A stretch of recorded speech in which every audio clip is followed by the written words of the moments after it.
Bom dia, sábios amados, com a paz do Senhor. Estou aqui nessa manhã maravilhosa, trazendo mais uma mensagem para que vocês possam estar meditando, amém? Hoje nós vamos estar estudando aqui no Evangelho de Mateus 18. Glória a Deus. Do 18, do 15 ao 20, amém? Hoje nós vamos aprender como tratar os que erram. Ora, se teu irmão pecar contra ti, vai, repreende-o entre ti e ele só. Se te ouvir, ganhaste a teu irmão.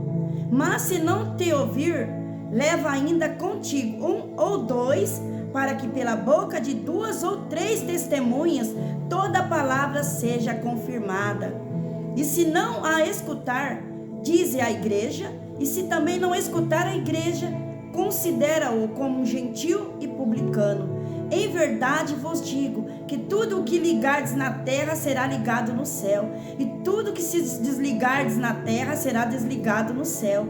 Também vos digo que se 2 de vós concordarem na terra acerca de qualquer coisa que pedirem, isso lhe será feito por meu Pai que estais nos céus.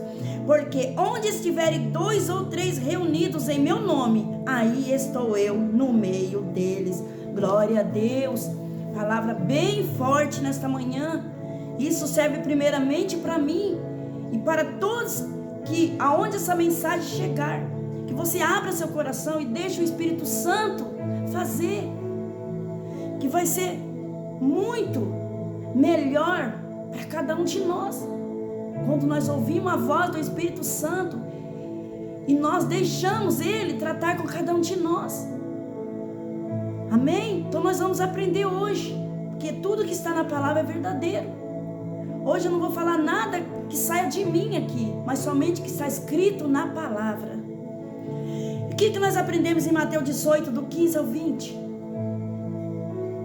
Ensina aqui um processo de correção fraterna dentro da igreja, com o objetivo aqui de resolver os conflitos e resgatar o irmão pecador. Olha só, como a palavra nos ensina todos os dias, como eu e você ter uma vida abençoada em Cristo Jesus, uma vida próspera, amém? E nós vamos aprender mais um pouquinho. Glória a Deus. E o processo começa o quê? Com uma conversa particular entre 2 pessoas. Se não resolver, olha só, presta bem atenção, leva-se 1 ou 2 testemunhas. E se ainda não houver a solução, o caso é levado à igreja. Olha só o quanto é importante eu e você a cada dia estar alinhado com a verdade. E nós só vamos conseguir se nós abrirmos o nosso coração e deixar o Espírito Santo de Deus trabalhar dentro de cada um de nós. Fora isso, não tem como o Senhor Jesus trabalhar. E isso é muito sério na minha e na sua vida. E tem mais. E aqui também a passagem também enfatiza que quando 2 ou 3 se reunirem em nome de Jesus, Ele está no meio deles. Então tudo ali tem que estar no mesmo propósito, na mesma concordância. Se um estiver fora, não tem como o Senhor Jesus estar ali no meio, que a palavra já está sendo verdadeira. Por isso que vem esse versículo, onde estiver 2 ou 3 reunidos em meu nome, aí eu estou. Mas para isso nós temos que estar ali tudo junto, no mesmo alinhamento, em Cristo Jesus. E Ele está no meio deles e as suas orações serão atendidas. Olha só o quanto é importante nós que servimos a Cristo, que estamos aqui nessa terra, a cada dia mais se aperfeiçoar, cada dia mais ser melhor. E nós só vamos conseguir se nós tirar de dentro de nós essa dureza, muitas vezes que vem, o orgulho,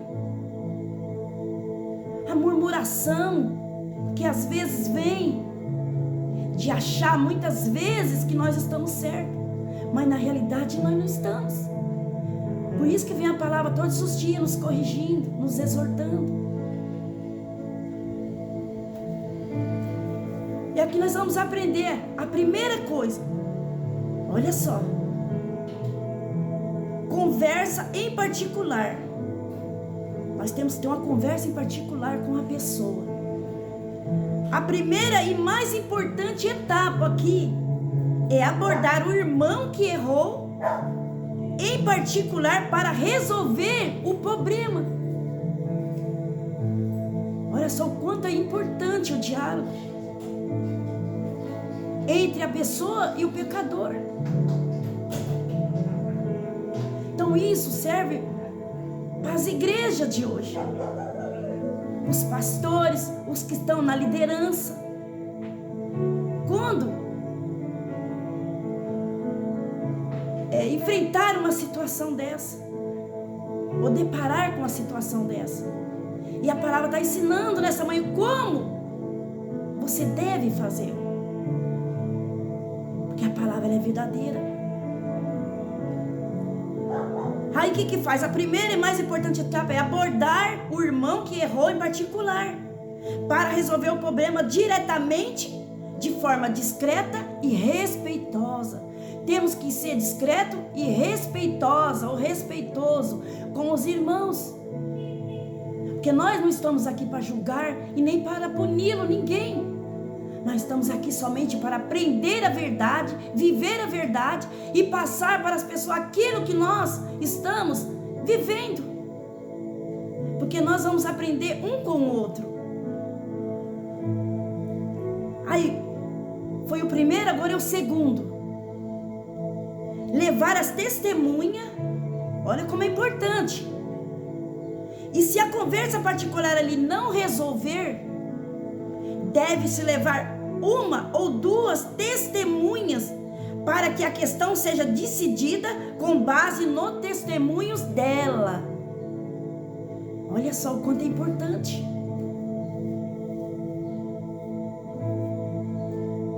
Agora é o passo 3. Comunicar a igreja. Olha só. Tem que comunicar a igreja, porque muitas vezes, quando isso acontece no nosso meio,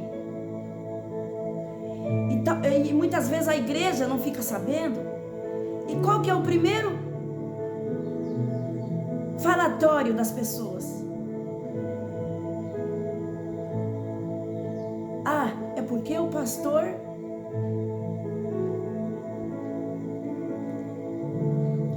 não está sendo correto com o irmão, ou porque o líder está falhando com o irmão, e sendo que na realidade não. Por isso que é importante a igreja saber, para que a igreja possa estar ali, está orando também pelaquela vida que está no pecado. Aí nós vamos estar orando. Por isso que é importante os irmãos estar em união, estar unido ali num só propósito. Porque a palavra fala, aqueles que são mais fortes, ter paciência com os mais fracos, estar ali orando por eles, buscando por eles, em vez de nós criticá-los. Mas quando chega numa situação dessa, aí se torna mais sério. Aí tem que levar a igreja, para a igreja ficar por dentro do que está acontecendo, para depois não sair falando do pastor, sair falando da liderança. E o Senhor Jesus não quer isso, Ele não se agrada disso. Então nós temos que ser justos, nós temos que encarar a realidade e querer enfrentar a verdade.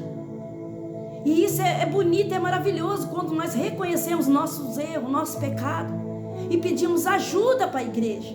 Não é feio. Se torna ruim quando nós deixamos não ser tratado ou trabalhado na nossa vida e ali continuar fazendo a obra. Principalmente quem está à frente de um trabalho ali, na comunidade. Por isso que é muito sério. Até nisso a palavra nos ensina, nos exorta, porque nós temos que estar bem. Não é porque às vezes a pessoa tem mania de falar assim, todos nós somos pecados, quem não tem pecado atira a primeira pedra. Não é dessa maneira que nós temos que ver ou pensar. Nós temos que reconhecer sim, todos os dias, que nós somos falhos e pecadores. Mas nós temos que dizer não para o pecado, aquilo que nós fazia lá atrás. Porque se nós estamos em Cristo Jesus, aquelas coisas que nós fazia lá atrás já não pode mais fazer parte da nossa vida. Nós temos que mandar embora em nome de Jesus e seguir em frente e fazer o que é certo. Isso é o verdadeiro evangelho. Aleluia, Jesus. Aí vem o terceiro passo: comunicar à igreja. E se o irmão não ouvir as testemunhas, olha só, porque muitas vezes as pessoas se rebelam, as pessoas acham ruim, não aceitam a correção. E quando chega nesse ponto, é muito sério.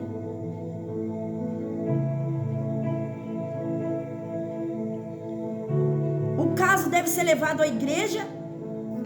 E a intenção não é fofocar. Isso não é fofoca. Ou punir. Não. Mas buscar a reconciliação com o apoio da comunidade. É isso que é a igreja do Senhor Jesus. E a gente está ali, abraçando a causa de cada um, o problema de cada um, em oração. Amém? Aí eu falei o terceiro, agora o quarto. Tratar como um pagão. E se o irmão não ouvir, nem mesmo a igreja, porque às vezes isso acontece, as pessoas se rebelam, começam a murmurar, não aceita a correção. Muitas vezes até sabe que está errado, mas quando vem a correção a pessoa não quer, a pessoa não aceita, ela endurece o coração de uma tal maneira, que aí fica difícil da pessoa receber ajuda da igreja.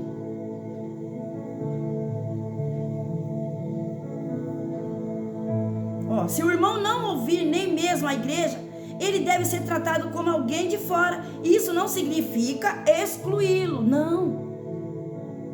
Como muitas vezes as pessoas podem falar, não quer saber mais do irmão, está desfazendo do irmão. Não, nós não temos esse direito. E também nós não temos essa capacidade, essa força para fazer isso. A não ser o nosso Senhor Jesus, Ele sim pode todas as coisas. A palavra do Senhor não fala? Ele é um Deus que nos abate e um Deus que nos exalta, um Deus que nos faz descer a sepultura e um Deus que nos tira da sepultura. Isso sim vem do nosso Senhor Jesus. Ele sim pode fazer, mas nós não. Nós não temos essa capacidade, não. Ninguém tem esse poder. Mas sim, se ele está em uma situação de erro, olha só, presta bem atenção, e precisa ser tratado como alguém que necessita de um novo processo de evangelização e reconciliação. Tem que ter uma reconciliação em Cristo Jesus. Isso só vai acontecer se a pessoa deixar. Se ela não deixar, é impossível trabalhar na vida de cada um.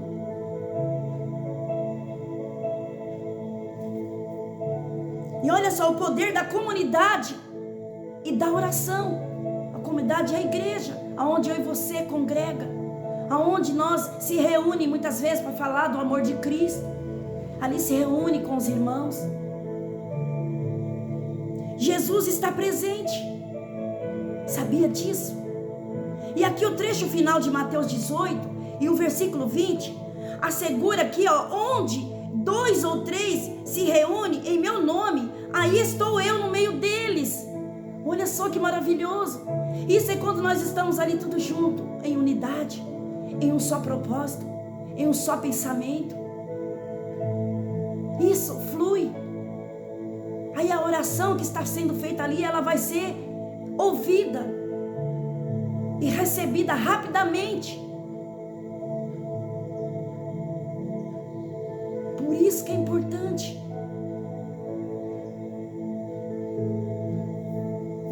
E olha só o poder da oração. Quando a comunidade se reúne em nome de Jesus com um propósito comum,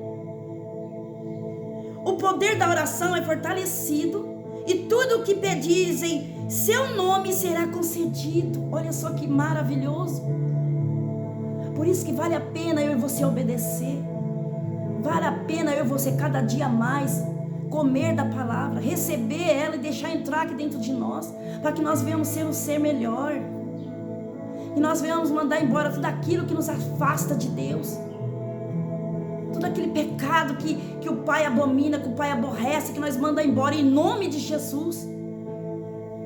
Para que a oração possa fluir. Para quando nós se juntar ali, nós orarmos em nome do Senhor Jesus, a oração vai ser atendida.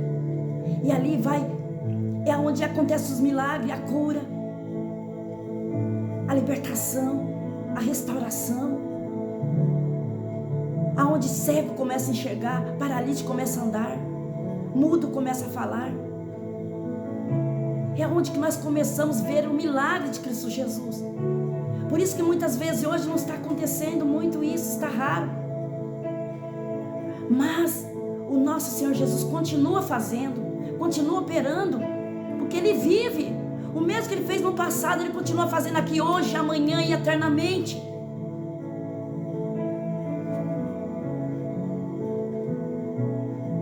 E isso mostra que uma vida em comunidade e a oração conjunta são essenciais para o crescimento espiritual das nossas vidas e da igreja. Então que nessa manhã nós viemos receber essa mensagem em nome de Jesus, porque eu estou sendo apenas um instrumento aqui agora, mas quem faz a obra é o Espírito Santo de Deus. É Ele que convença eu e você do pecado.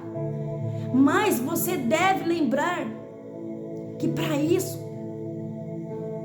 tem que ter um querer dentro de você. Tem que ter.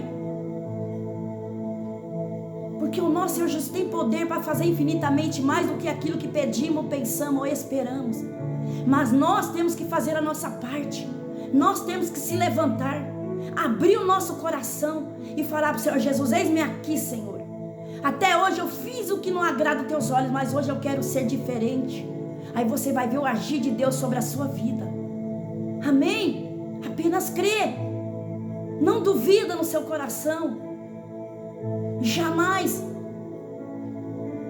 Porque o nosso Pai está aqui. Ele está aí, ouvindo o seu clamor, sondando o seu coração. Amém, meus amados? E eu vou deixar um hino aqui para vocês nessa manhã, para que vocês possam estar refletindo. Receba este hino aqui da harpa em forma de oração para a sua vida. Se você ter fé, crer e abrir seu coração, você vai receber o seu milagre hoje, a sua cura, a sua libertação, a sua restauração. Aquele milagre que você está esperando há muito tempo ainda não aconteceu. Talvez seja por isso. Mas que nessa manhã você abra seu coração, deixe o Espírito Santo falar. Amém? Porque Ele está aqui e Ele está aí neste momento. O Espírito de Deus está aqui. Amém? O Espírito de Deus está aqui. Operando em nossos corações, trazendo sua vida e poder, ministrando sua graça e amor. Os feridos de alma são curados, os cativos e oprimidos livres são, os enfermos e doentes são sarados, pois pois o Espírito de Deus está aí. Pai, eu quero contemplar tua glória e majestade. Pai, eu quero te adorar em espírito e em verdade, não apenas no átrio ou no santo lugar. Eu quero te entronizar entre os querubins. Oh, leva-me à sala do trono, pelo novo e vivo caminho, pelo sangue de Jesus, eterno sumo sacerdote. Oh, leva-me à sala do trono pra te adorar, Senhor. Oh, leva-me à sala do trono pra te adorar, Senhor, pra te adorar, Senhor. Aleluia. Recebe essa mensagem nesta manhã e esse louvor em forma de oração, em nome de Jesus, para a sua vida, amém? E essa é a mensagem que o Senhor colocou no meu coração nessa manhã, e eu agradeço mais esta rica oportunidade, em nome de Jesus.